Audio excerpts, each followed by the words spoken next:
Hello అందరికీ, this is Thiru. One more mini log. Morning లేవగానే bed అంతా సర్దేసుకుని, ఇల్లంతా చిమ్మేసుకుని, అప్పుడు కిచెన్లోకెళ్ళి వంట చేయడం స్టార్ట్ చేస్తాను. నైట్ కడిగిన గిన్నెలన్నీ సర్దేసుకుంటాను. ఇలా గిన్నెలన్నీ సర్దుకుని ఇడ్లీ పిండిని నైటే ఫర్మెంట్కి పెట్టేశాను. ఇడ్లీ పిండి బాగా ఫర్మెంట్ అయింది.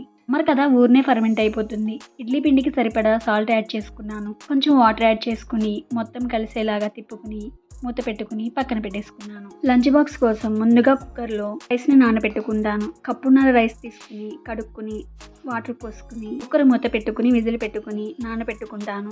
కర్రీ, టిఫిన్ ఇవన్నీ చేశాకే రైస్ని వండుకుంటాను. వాటర్ అయిపోయినాయని మా వారు వాటర్ తీసుకొస్తాకి వెళ్ళారు. ఈలోపు చిన్న టిన్లో ఉన్న కొంచెం వాటర్ని ఇలా మగ్గులో పోసుకుని మిగిలిన వాటర్ని ఒక గిన్నెలో పోసుకుని ఆ చిన్న టిన్నును కూడా కడిగేసుకుంటున్నాను. శుభ్రంగా కడిగేసుకుని దాని ప్లేస్లో పెట్టేసుకున్నాను. నాకు ఇలా కిచెన్ ప్లాట్ఫామ్ మీద వాటర్ ఉంటే అసలు నచ్చదు. అందుకే ఒకసారి తుడిచేసుకున్నాను. కర్రీ ప్రిపరేషన్ కోసం పింగ్ బోర్డ్ తీసుకుని ఈరోజు సొరకాయ దప్పలం చేస్తున్నాను. సొరకాయ, టమోటాలు, పచ్చిమిర్చిని తీసుకుని సరిపడా తీసుకుని మిగిలినవి ఫ్రిడ్జ్లో స్టోర్ చేసేసుకుంటాను. సొరకాయ పెద్దగా ఉంది కదా, దానిలో సగం తీసుకున్నాను. సొరకాయ దప్పలం కూర సపరేట్ వీడియో పెడతాను. ఈ చట్నీ కోసం పచ్చిమిర్చిని ఇలా ముక్కలుగా కట్ చేసుకున్నాను. ఆన్ చేసుకుని కడాయి పెట్టుకుని పచ్చిమిర్చిని చేసుకోవాలి. ఇలా పచ్చిమిర్చి ఫ్రై అయ్యేలోపు సొరకాయ దప్పలంలోకి చింతపండుని నానబెట్టుకుంటున్నాను. ఇలా చింతపండుని శుభ్రంగా కడిగి వాటర్ పోసుకుని నానబెట్టుకున్నాను. పైన కూడా పీల్ అవుట్ చేసుకుని టమోటాలని, పచ్చిమిర్చిని, ఒక ఉల్లిపాయని ముక్కలుగా కట్ చేసుకున్నాను. లోపు పచ్చిమిర్చి కూడా ఫ్రై అయిపోయినాయి. చట్నీ కోసం మిక్సీ జార్లోకి యాడ్ చేసుకుని అదే కడాయిలో పల్లీలను కూడా వేయించుకుని అదే కడాయిలో తాలింపు కూడా పెట్టేసుకున్నాను. ఇలా పీల్ అవుట్ చేసుకున్న ఈ తొక్కలన్నీ ఒక కవర్లోకి తీసుకుని పక్కన పెట్టేసుకున్నాను.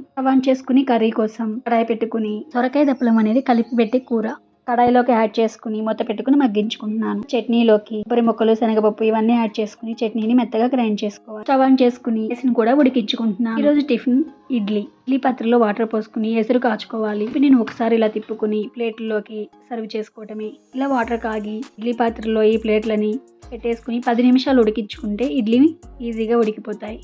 మార్నింగ్ టైంలో ఆఫీస్ ఉంటే త్వరగా అయిపోతుంది, కానీ కొంచెం హడావిడిగా అవుతుంది. ఇలా మెత్తగా చట్నీ గ్రైండ్ చేసుకున్నది ఒక బౌల్లోకి తీసుకుంటున్నాను. అదే మిక్సీ జార్లో కొంచెం వాటర్ పోసుకుని గ్రైండ్ చేసుకుని ఆ వాటర్ని కూడా చట్నీలో యాడ్ చేసుకోవాలి. తాలింపుని కూడా యాడ్ చేసుకుని చట్నీలో ఒకసారి తిప్పుకుని పక్కన పెట్టేసుకున్నాను. రైస్ని ఉడికించుకున్నా కదా, ప్రెజర్ పోయాక బాక్స్లోకి ఇలా సర్వ్ చేసుకున్నాను. వేడిగా ఉన్నప్పుడు మూత పెట్టకూడదు, మెత్తబడిపోతుంది. సమ్మర్ కదా, అందుకని బాక్స్లోకి సర్వ్ చేసుకుని కొంచెం సేపు చల్లార్చుకున్నాను. సొరకాయ దప్పలం కూడా ఉడికిపోయింది. సమ్మర్లో ఇలా పులుసు కూరలు తింటే చాలా మంచిది.